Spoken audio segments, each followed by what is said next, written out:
Para sa dugang nga mga balita sa Negros kag Panay mangin kaupunta si Adrian Prietos. Adrian? Yes, Jert, mga kapuso, madamog nga salamat. 5 pilason sa pagpangbuno sa Banwa sa Murcia. Sa Bacolod City naman, lalaki pilason sang ginbuno sa gwa sa isa ka balay ilimnan. Yaring balita nga itong gintutukan. Sa sininga video, makita nga nagahigdang lalaki nga wala sang pangibabaw nga panapton. Dugo ng guya kag kasubong nga nagapangayos ang buli. Makita man niya ginatabangan inisa na kaitom nga lalaki nga nagahilibion.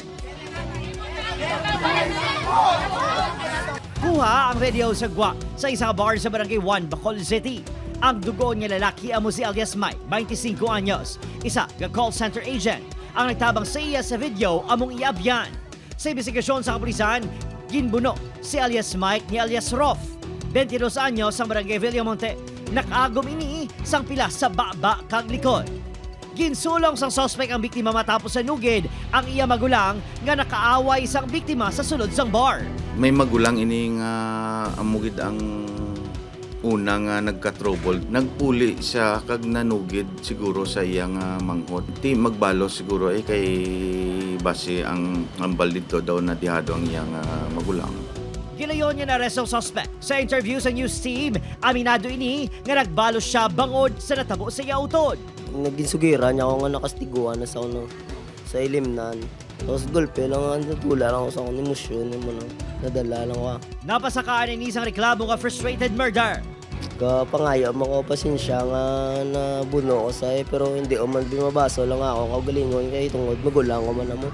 Wala pa sa pahayag ang himata sa biktima. Padayon pa inig ang ginabulong sa ospital. Gipadulungan sa news team ang tagdumalahan sang bar kung sa di natabong insidente apang wala sang nagatubang sa amon. Sa Barangay Iglawaan, Murcia, pilason ng 4 ka mga persona sang ginpangbuno sa suspect nga si alias Rod, 38 anyos. Sunod sa pulisan, kinsaway isang 4 ka biktima suspect kauntaton ang pagparevolusyon sa motorsiklo. Diri na natabo ang pagbinaisay tubtob nagluntad ang pagpangbuno sa suspect gamit ang bulang sang manok.